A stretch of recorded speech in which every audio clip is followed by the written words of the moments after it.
What's up, everybody? This is the Pain-Free Performance Podcast. I'm Dr. Pete Insorello, a physical therapist in the greater Hartford area, as well as strength and conditioning coach. I'm here with my co-host, Drew Coben, another strength and conditioning coach with an extensive background with sports development. Drew, how's it going today? Good, man. Doing awesome. Having a good Tuesday. Excellent. So we wanted to talk today about dynamic movement and how it pertains to athletes, what we think goes wrong with some coaching programs when it comes to training in multi-planar movements. Particularly, I think we're going to talk about the frontal plane today, and what we think we can do as coaches and as a coaching community to help bridge the gap between what may not be known and what should be known when it comes to programming and execution.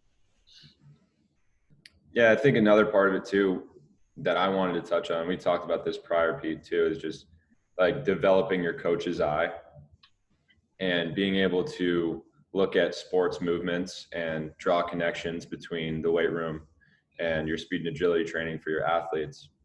So developing your coach's eye, but not only that, deciding what movements are going to be better for certain individuals than others. And so I think a big part of that, it's just going to come down to how you see movement. And can you, I guess, figure out what the difference between a really good mover and a poor mover is? And a lot of times I think, especially when I was a younger coach, or at least at the beginning of my career, I'm not super old now anyway, I know that, but I don't think I saw this, you know what I mean? Maybe it just wasn't that maybe it was like I wasn't looking for it, but also I think a lot of times, a lot of coaches just see athletes in the weight room. And they see athletes doing like A skips, B skips, and then going into lifts. And you're just taught, and it's not a bad thing. Like none of this is a bad thing, but you're just taught like, oh, this is the way a movement is supposed to look. You know what I mean? Like, or okay, like here's 3 cues for a movement, you know, but maybe it's not that. Like maybe it's a different cue for everyone. You know, like maybe we're trying to drive a different outcome for certain people than other people, right? Maybe not every squat should look the same. Right. Maybe not every single leg exercise should look the same. So I think for me, at least, that's kind of what I've been thinking about as of late. For sure. And I think that's a good place to start. Developing that coach's eye, to be honest, it takes time, it takes reps, it takes years to get good at it, right? So let's start there. What would you say is the first thing that you would recommend to someone who needs to develop a better coach's eye? This is going to sound – so if you've ever listened to Lee Taft talk on a podcast or if you've been to any of his seminars, it's going to sound exactly like what he says. But just start looking at sport. Like just start watching sports and watching athletes and watch what they do. But like look for certain things. You know what I mean? Like, I think we've talked about this before, but, there's always going to be a center of mass, which is around the belly button. There's always going to be a center of gravity, and there's always going to be a center of pressure. And basically that's how we manage gravity, and it's how we move. So like wherever your foot hits the ground, you're going to have some stability, right? Because if like my center of mass, which is around my belly button, isn't organized over my foot, then I'm going to be off balance. And really that's what it is. Like sports are a stability play. A lot of times I think we think about strength and that's going to play in. Like strength and stability are directly correlated, but it's also about where is everything else going? Like how are you coordinating the different structures of the body so that you can move through space more effectively? And that's a lot of times I think what you can start to look at in sports. I guess an example would be like look at an athlete cutting, right? Look at an athlete sprinting. Look at what the athlete's foot's doing, what the athlete's knee's doing, what their hips, their pelvis is doing, what their rib cage is doing, all the way up to the head and neck, right? So like, look at those things in real time. If you have the ability to do this, try to slow it down. Try to look for differences in different athletes in the same sport, like different shaped athletes, different positions, right? Different events, if it's the Olympics. And you can start to try to draw connections with the task that they have to solve, right? So like you think about it as a movement task, and you're trying to find a solution to driving the best outcome. and making the play or winning the gold medal, right? You're trying to figure out what's going to be the most effective way to do what you have to do for your sport. Mm-hmm. And so that's what I'm looking at. And I think that's what I would recommend in terms of like, okay, like how does this person solve this movement task? What are the strategies that they're using with their particular structure? So when you're looking at, I guess let's take baseball, since that's predominantly what you've been working in the past, and that's predominantly what you're working in right now. Let's take an average field player. When you're watching a game, how do you assess their movement? Do you do like a joint by joint approach? Do you start global and then kind of localize into one area? What are the first few steps that you take to initiate that process? That's a really good question. I've never been asked this question. I absolutely love it. I think that's an awesome question. I think I take it more of like a bird's eye view initially.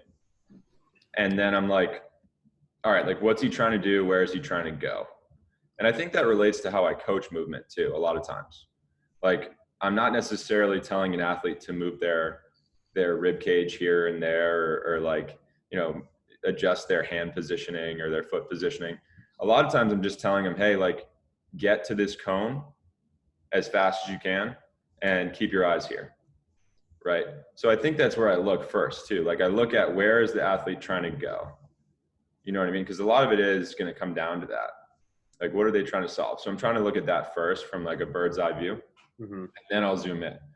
Because if I see something from that bird's eye view that tells me like, oh, that was really cool, like, or they did that really well, or maybe they didn't make the play, then I'm going to try to look a little bit more, I would say, zoomed in, right? Yeah. And so, I mean, you're going to see a lot too from the bird's eye view, I think, because you see what the overall shape is doing. Like you have this like almost total body view when you're looking from further away. And because you have a total body view, you can see how the whole shape of the person is organizing themselves so that they can move in the direction that they want to go. So I think it's more of a zoomed out approach initially. And if you want to look further, then, I think that's a good idea. Like, I think the joint by joint approach, like you said, I think that's a good way to do it. But I think everything is related to one another. Like you're not going to be able to just, go one joint at a time. Like everything has to move together in real time. So I think that's the way that I'm going to start to look at, or I would start to look at a movement. Yeah, and again, we're looking at a kinetic chain, right? So if you look at one thing, you could probably infer what's happening above and below. I think it becomes difficult when you're looking, because you mentioned before that most coaches, they only see their athletes in the weight room, and really how much value does that provide if they're not in their natural sporting environments? So I think in a game, it's kind of hard to tell, if you're just going to your athletes' games, like it's not reps, and it's difficult to get those bird's eye viewpoints, and it makes it challenging. I think one thing that I loved when I coached soccer last year was I can make these kids just go through the same drill over and over again, have them cut in the same direction, and it provides so much information because you're seeing the same thing over and over and over again. And yes, like, if you start globally, you might be able to see a little bit of lag somewhere, or you might be able to see a little bit of excess rotation somewhere, or, if they're shying away from an area that might have previously been injured. I don't know, but you can just see more of that if you put them in somewhat of a controlled environment, have them do the same drill. For sure. I think that's a great point. I think if you're going to teach a skill, you have to make it as simple as possible initially. Yeah. So and go ahead.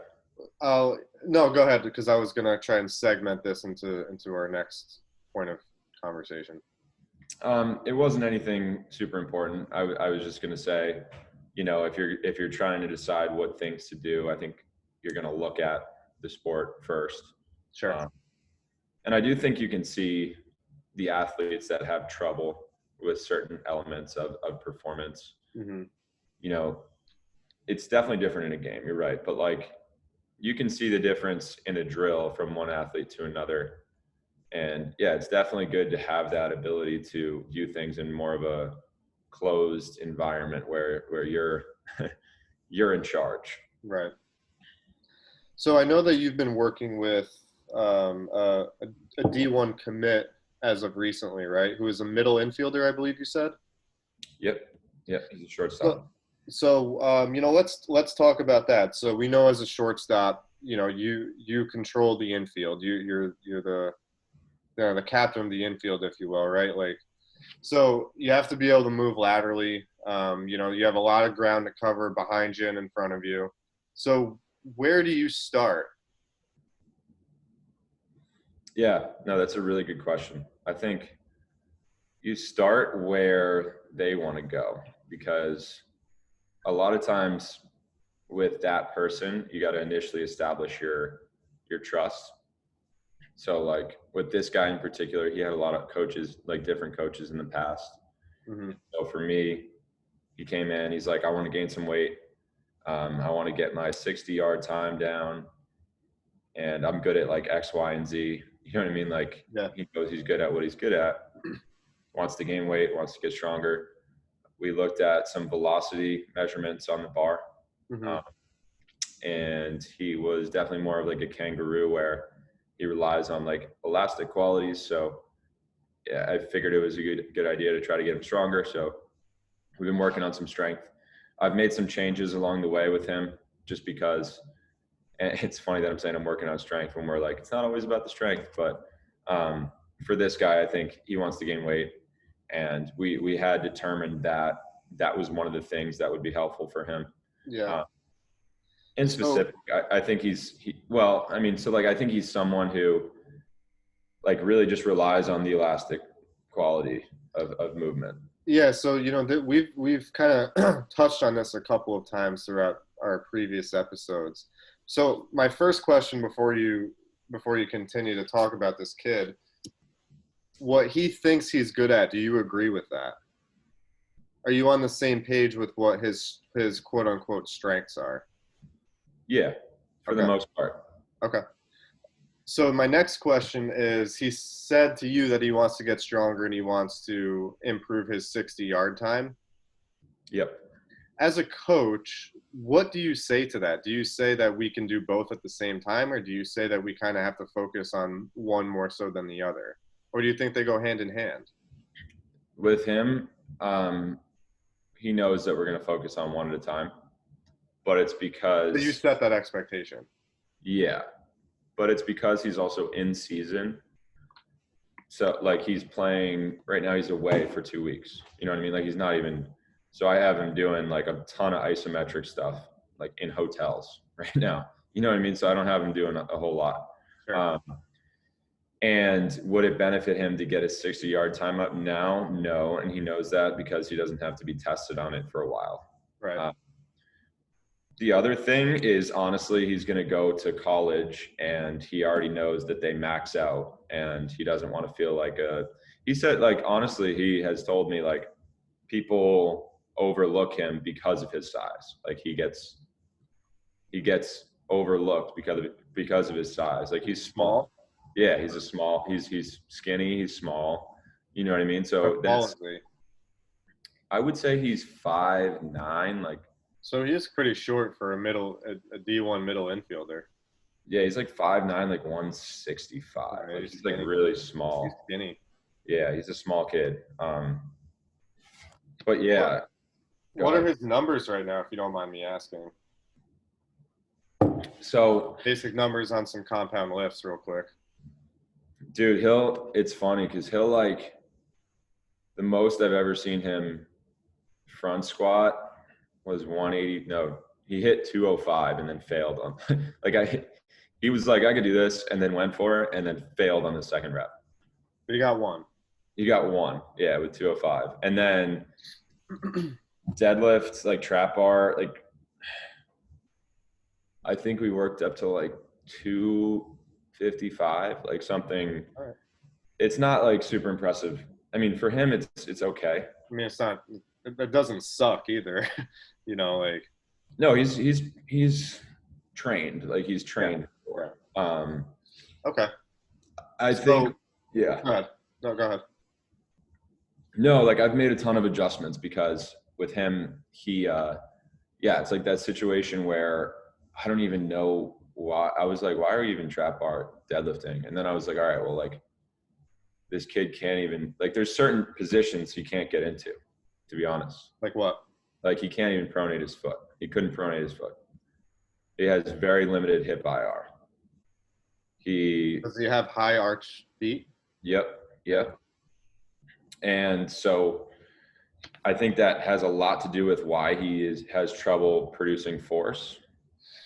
Like for sure. A lot to do with why he can't produce downward force. And so we've worked a little bit on that and we've done a good job. And so now I'm doing a lot of things like from a dead stop, like we're doing instead of a trap bar, we're going straight bar. I messed around with some stuff to get him some pronation and IR. He's still working on it. It's not great yet. Mm-hmm. And then like the front squat, what we did is we would go from the pins and I had him doing cluster sets and I paired that up with a seated vertical jump with like a heavier med ball where he jumps up and releases it as he's jumping. So the idea is to put him in a position of IR and overcome that really quickly. So when he's releasing it, when he's jumping, is the ball at his chest or is the ball down between his knees? It's at his chest. It's here. At his chest. Okay. And then as he jumps up, he pushes arms up and releases the ball overhead. I have him holding it like this. Okay. And then he jumps and just lets it go. Okay. So for the audience that are listening and not viewing this on YouTube, what Drew is saying is he's having the athlete hold the ball up against his chest with his shoulders flexed and elbows flexed at about 90 degrees, palms closed in a supinated position. And then as he jumps and gets off the box into the air, he just drops the ball between his arms. Yep. Okay, cool. Yep, 100%. And he's pausing every rep for like 5 seconds in the bottom to eliminate the stretch reflex. And it's just pure force production. Yep. Okay. Last question before we kind of carry on into more in-depth athletic development for this kid. Did you take any initial measurements in regards to his speed or agility? Yeah, this dude, I think he broad jumped like 92 inches. Okay. Like it that doesn't suck either. It was really good. Yeah. To be honest, it's kind of weird. I think he's just this really twitchy, elastic dude. Mm-hmm. But I don't think he moves. Like he just needs to learn to move better. And, what about like sprint times, 10-yard sprint times, 20, 30, 40, anything like that? Or like a shuttle run? Like what speed and agility tests specifically have you done with him? So he has all those times. Okay. So I didn't take them because I didn't have time to, or I didn't have the space. Okay. Yeah, I know where you're coaching him. It's a little tough. So he is someone who has a really good, I don't remember the number off the top of my head, but has like a really good 30 time and a not so good 60 time. Okay. Why do you think that is? He's just really twitchy, and I think he has a ton of trouble with coordination. And if you watch him split squat, you would see why he has trouble at top speed, because he has that really hingy split squat and he can't get to that good upright position that you look for at top speed sprint mechanics. So when he gets to top speed, I think he's just in this position where he can't figure out how to get the right like cycling of the legs, because something is giving and he's like still trying to accelerate when he's at top speed. You know what I mean? Instead of. Yeah, that's interesting. I kind of want to circle back to that, but I've been working on, more sprinting and more running because I signed up for a triathlon in a few weeks. And, it's important to me to be fast and continue to improve aerobically. So I wonder if maybe you and I can do recorded in-person like sprint assessment, and maybe you can provide me some interventions, and we can kind of go hands and elbows deep in that and figure some stuff out. For sure. Okay, so in regards to his ability to move in all planes of motion, how would you describe his ability to move forward and backward, side to side, and then rotate? Yeah, so I think just we were talking about how he was pretty limited in IR. So he just has trouble. Like, he can rotate well. Like, if you visually watch him rotate, he rotates. I don't think he's rotating at how I would want him to rotate. What do you mean by that? Like, I don't think he's rotating into his hips. I don't think he's getting that hip IR. And I don't think he's able to shift his weight without like laterally flexing, without like side bending, or like literally like shifting into ER. Like, so he's not like, picture, you're standing on one leg and his hip goes out to the side versus him just turning his right shoulder towards his left leg if he's standing on his left leg. Would you say what you just said is synonymous with he has a poor ability to use the ground? Yeah, I think a lot of it has to do with his ability to manage pressure and manage gravity. Okay. So I think a lot of this stuff goes back to like, why is this how it is? Why does it look this way? Well, he can't really get into his hips. He can't really load. He can't IR, So yeah. What about side to side? I think that's what it looks like, side to side. I think side to side is that, like, side to side is just shifting your weight and the ability to actually like get your center of mass over your base of support. Kind of a weird question, but how would you rate his ability to shift his weight and move side to side on a scale of 0 to 10? That's a tough question for me. It's a tough question, but just trying to be somewhat objective about this.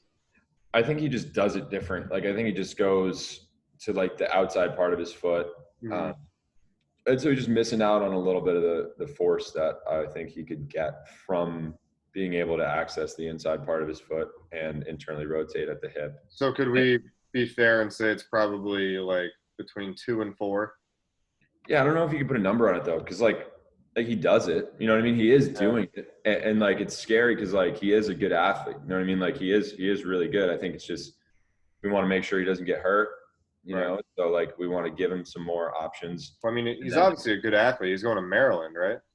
Yeah, that's what I'm saying. So it's an ACC school.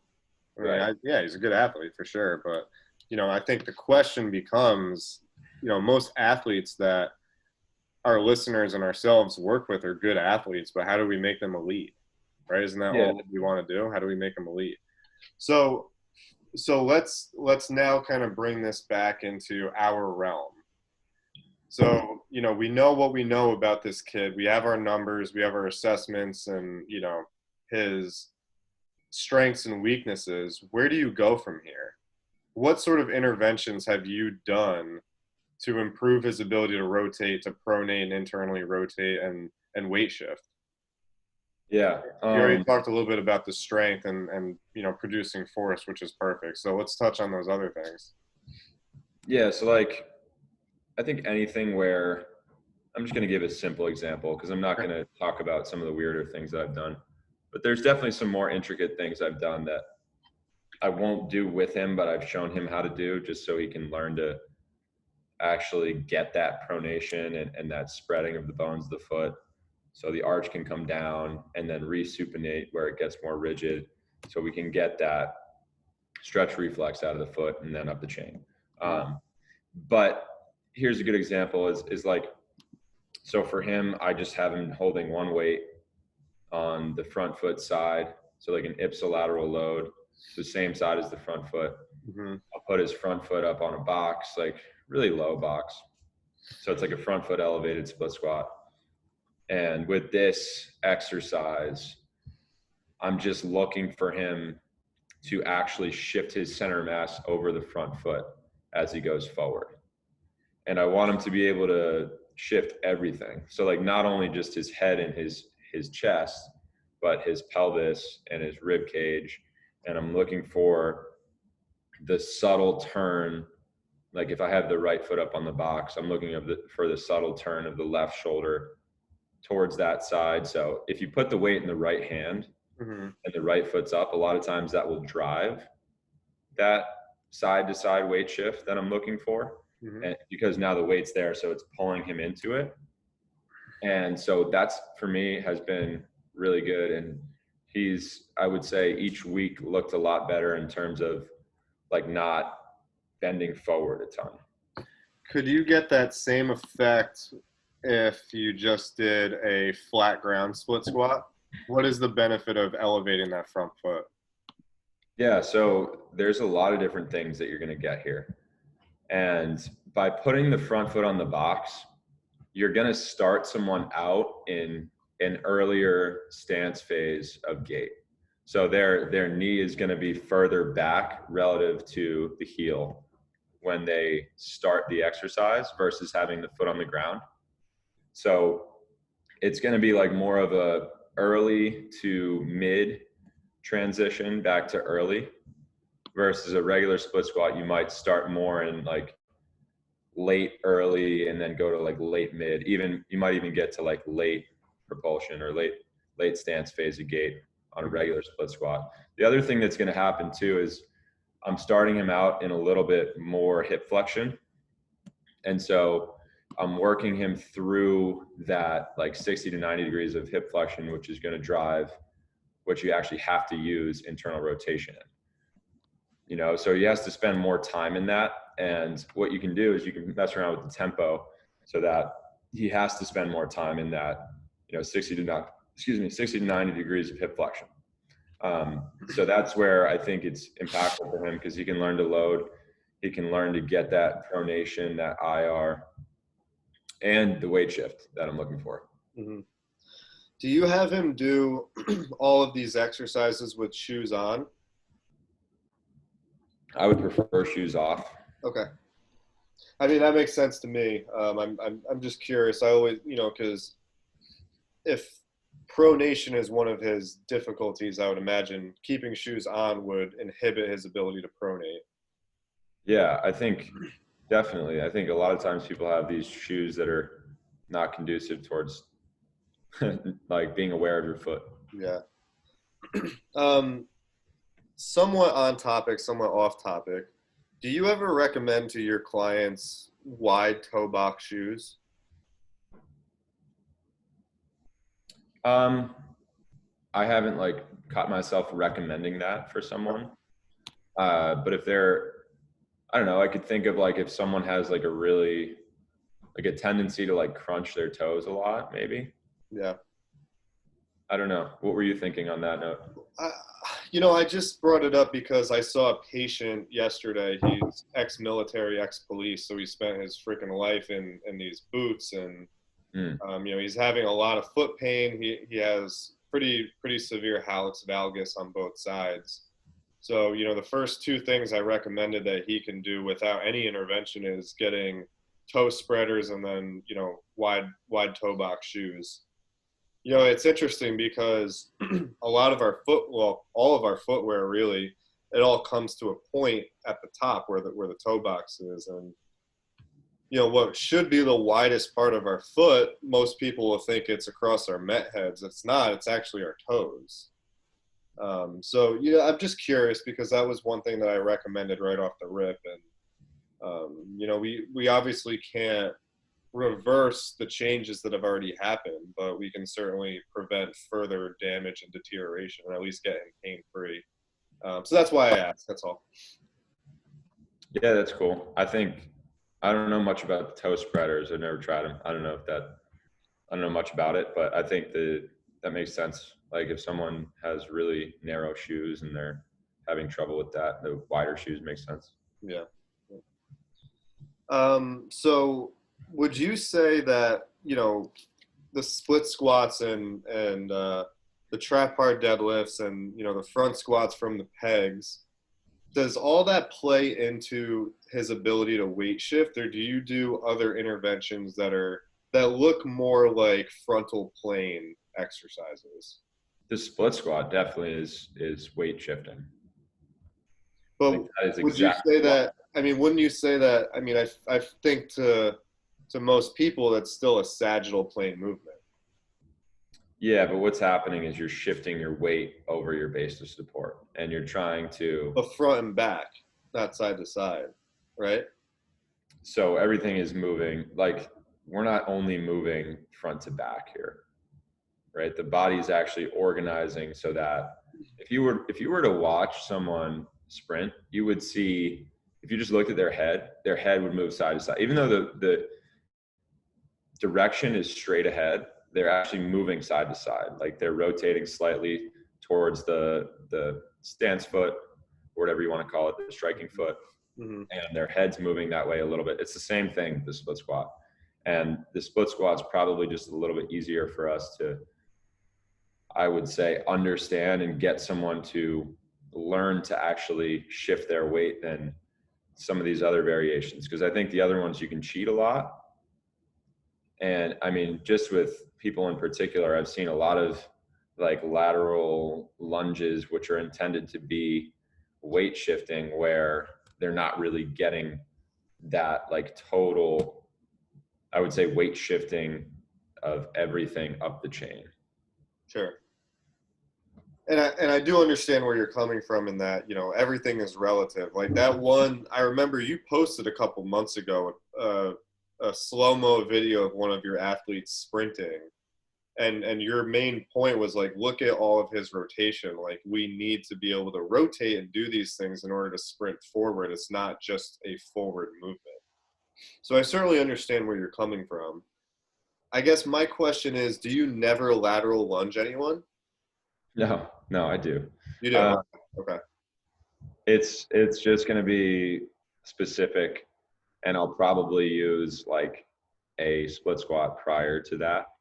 You know what I mean? Like I'll teach them how to actually shift their weight Sure. with something that's a little bit more intentional and a little bit more practical initially. But some people, I don't know, maybe a lateral lunge is easier to learn. I just think it depends on like who it is and like what kind of constraints you're going to use. Mm-hmm. But like with this guy that we were talking about before, his lateral lunges, like if he was doing it next to a wall, his hip would like go into the wall and his knee would stay like not into the wall. You know what I mean? So it's like that's a no-brainer for me. I like the wall idea. I actually never thought about that. It's a good way to align the joints. Yeah, I like the wall. I think, and I would start to cue like the turning, but like I just don't know if I want to cue that. You know what I mean? What if I just put a weight in his hand, put his foot up on a box, and had him just do it? You know what I mean? Like I don't know how much I want to change his mechanics instead of just choose maybe a better exercise where he's actually getting the weight shift and the proper organization of the center of mass over the base of support. You know what I mean? So. Yeah. How are you ensuring, because you mentioned that he is a kangaroo, right? He relies a lot on his elastic abilities and his springiness, so to speak. So how are you ensuring that he's not losing those qualities while getting him stronger?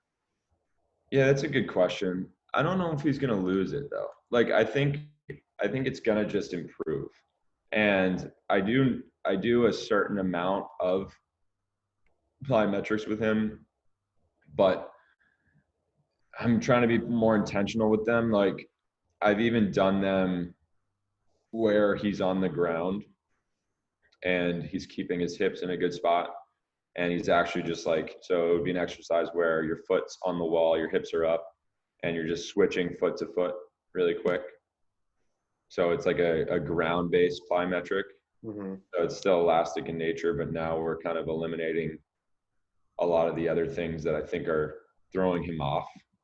Sure. So, we can get that position that we want to with the hips without having to worry about him compensating a ton through the upper half. And it's not like I'm not doing anything with him standing. I am. I'm still doing a lot of that stuff. It's just, it's more intentional and it's not a ton of volume. It's just to maintain the elastic quality like you talked about. Yeah. Because, I know and we talked about this before as well, like when we both went into college as soccer players, we were very elastic. We were straight up sprinters and, relatively strong. But I think a lot of the programming that I underwent, and I would imagine you underwent as well, changed our our blueprint, I guess you could say, our you say your archetype. Yeah, that's a good Right. one. I think that changed, and I think it's been so difficult for me to kind of get that back.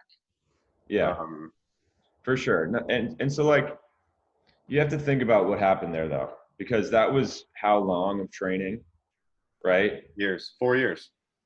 Yeah. So like with this case, you have to kind of understand where he is. And right now it's more about us just trying to get on the same page in terms of how I want him to move in the weight room. Like he's not a weight room person. He's Right. a baseball player. Well, clearly, yeah. Who hasn't lifted in a while. You know what I mean? It's like, okay, like how can we use the weight room to get him better for a sport? But like initially, I don't think he does any extra plyometric work right now. So any extra plyometric work I give him is just extra plyometric work.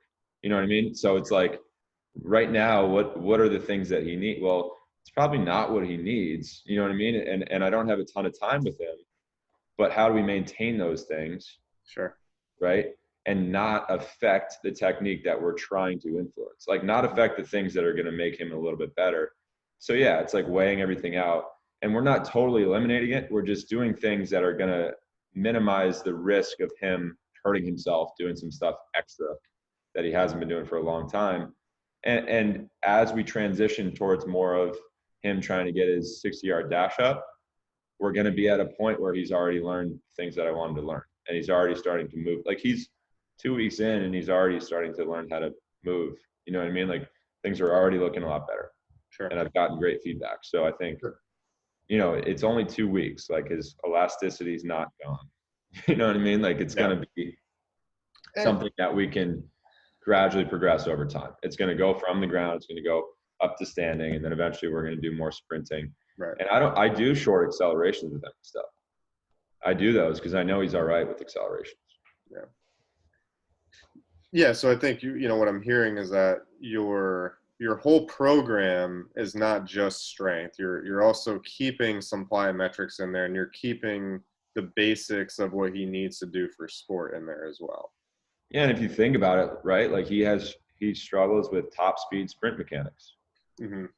So am I just going to get him doing top speed sprint mechanics where you're moving fast and you really have like no coach? Like I'm not going to be able to coach his top speed sprint mechanics when he's sprinting. I can say like 2 or 3 things after, but if he can't actually get those things down mechanically, then he's just going to be trying to compensate to do what I'm telling him to do. Right.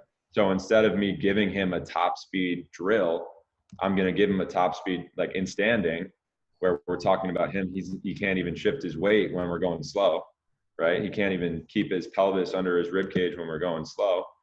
How's he going to do that when we're going fast and he has almost no stability at top speed? He's not. So that's why you put him on the ground. You get his pelvis where you want it, and you teach him how to do that with more stability on the ground. And the plyometrics that we train him in are going to be ones that I know he's not going to be able to F up on. So he's still, doing short accelerations because he's fine. He's good at that. We're just going to gradually progress his top speed stuff. Gotcha. Cool. Very cool. Give us one example of something out of the box that you're doing with him. You mentioned before that, you're doing some funky things with him. And, if anyone looks at your Instagram page, like the shit's cool. Don't get me wrong. It's cool, but it's just different, and I think there's something behind that for sure. So give us one example of something different that you're doing with this kid and why. You want like a performance, like, do you want like a cool drill, or do you want like a more rehab-y drill? No, performance. Okay. Yeah, so I had him doing it was a lateral lunge, and here's why. Because I'm going to piss myself off here. It's okay. It Wait, was can I lateral just tell lunge. let me just tell the audience, before he was just shitting on lateral lunges, and now he's like, oh yeah, Yeah. I used the lateral No, lunge. I wasn't shitting on lateral lunges. So here's what I was doing. And here's why. I had him doing med ball throws. Okay. And he does them well, but it's the same concept. I didn't think he was shifting his weight well. And I gave him a lateral lunge to try to teach him that, because it feels more like a med ball throw than a split squat. Okay. Do you see what I mean? So I paired a slower speed weight shifting activity in the same visual direction, because it would feel more similar to the med ball throw. So he could just have that feel of him weight shifting. So that's why I chose that activity. And the activity it was with a ramp, and his foot was on the ramp in pronation. Okay, So it was downward towards his body. Right. Yeah. And his foot was on the ramp in pronation, and he was holding a cable so say his right foot was up on the ramp. Yep. The cable was next to the ramp, behind it, and he was holding the cable with his left hand and doing a split squat. And Right. I was telling him to bring awareness, because he couldn't really pronate his foot. And we paired this up with some pronation and IR stuff. Mm-hmm. I was just telling him to bring awareness to the inside edge of his foot. Okay. I was just telling, hey, your big toe is there. I was just bring awareness to that part of your foot, Mm-hmm. And it worked. It looked like he was actually learning to shift his weight. And I think, the first set was didn't look great, but as I slowed it down, and he's someone who doesn't want to slow down, he moves super fast, but as I told him, hey, just slow it down and just kind of let the cable do what it's going to do, he was able to get a little bit more of that weight shift. Yeah. So it was just slow it down, let the cable do what it's going to do, and bring awareness to the inside edge of the foot. Mm-hmm. And it got better. And I think he started to understand what I wanted. But yeah, ideally, I wouldn't want to be giving someone an exercise that took me 10 minutes to coach them on. Right. Especially if they're a high level athlete. Yeah. And you just don't have the time either. Yeah. Cool. Nice. I appreciate you answering all my questions. I know a lot of them were difficult and were detailed, and just involve a lot of higher level thinking. And I think as coaches, these are the questions that we should be asking. These are the questions that we should be asking ourselves. So thank you for putting up with that. You did a good job. Well, it's funny too. It's not that's something I was trying to load him up on. You know what I mean? It was I mean, you can't. Yeah, I wasn't really trying to load him up on that. I was putting that in between a med ball throw. Right. Just so he could learn to feel that. To facilitate. Yeah. Yeah. Yeah. It makes sense. It makes a lot of sense. But yeah, I mean, the majority of his program, it's funny that we were talking about this, is a lot of it's, squatting. It's just the variables with the squats are a little different, and the deadlifts. The deadlifts were fine. And then I think we were okay, try to make sure your whole foot stays down. And he was oh, whoa. And then it got actually a lot better, which was funny. Yeah. They were fine, but then it got a lot better. Mm-hmm. So very nice. Well, for our audience that is listening, both Drew and I do offer online coaching as well as in-person coaching. You can find Drew at his website or on his Instagram page. His website is www.drewcoben.com. Instagram is @drew.coben. Is that right? No, it's just Drew Coben. Just Drew Coben. Forget the dot. Just Drew Coben. No dot needed. That's right. And then you could find me on Instagram. It's dr.pete_Insorello. Feel free to check us out. Ask any questions that you want. If you want us to talk about a specific topic on the podcast, please let us know. We want to serve you as much as we can. That's why we're doing this. And please leave a review. Share the podcast on social media. We'd really appreciate that. And let's just start a conversation. Reach out, say, hey, you guys suck, or hey, I love what we talk about. Let's just start a conversation. Drew, any ending thoughts? No, I think we're just trying to keep everyone entertained over here. That's it. Right? We're like the most entertaining dudes you'll ever come across. So that's why you're listening. So, if you want to tell us, hey, like you guys are way too entertaining, then it's fine. Like you can tell us that and we'll try to back it off. For some reason, I don't think we're ever going to get that, but we'll see. We will see. No, people love it, man. They're just really interested in learning about weight shifting and dynamic center of gravity. We definitely have a very particular niche. Yeah, that's why for better we're here. Or for worse. It is for better because no one knows about this stuff. No. Except. And I think what's important to illustrate as well before we wrap this up is like we're not making this shit up. Like we both just learn from people that are smarter than us, and then we just apply it to our own demographic of people. So yeah, and it can be frustrating. Like this stuff is frustrating, man. It is. Like certain people are they just have their opinions on training. Like certain people have them. Yeah. And I always get really frustrated because I'm like, dude, like you can't have an opinion. Like it's like this stuff is literally so complicated. Like there's no opinion to be had. It's like you can move your body any direction, any way you want to move it. It's just we see these similarities. You know what I mean? That's where it's coming from. It's coming from similarities watching sports. It's coming from similarities with people that we've trained in the past.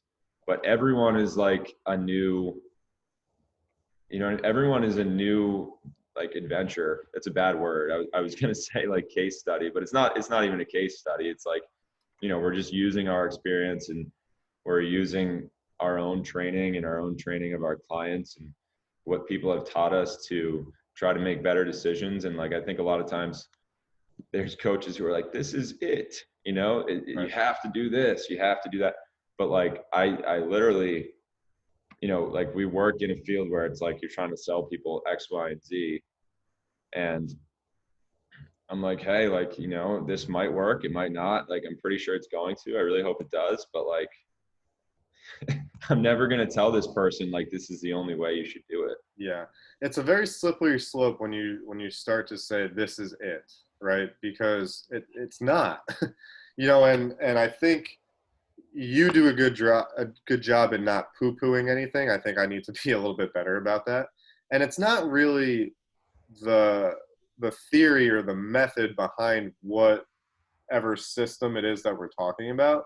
For me, it comes back down to the language and how you present it. You know what I mean? 100%. And I think, overcomplicating things to make yourself sound smart is where most of this shit kind of makes me poo-poo it, right? But at the end of the day, like there's thousands of different ways to do something, and there's thousands of different people that have all these different theories of how shit works. And at the end of the day, if you expose yourself to as much of variation of methods and systems as you can, you develop your own opinion and your own philosophy. And you know what? For the individual that's in front of you, that is what's going to work. For sure. So awesome. Well, everybody, thank you very much again for tuning into the Pain Free Performance Podcast. I'm Pete. I'm with my co-host Drew, and we hope to see you again next week.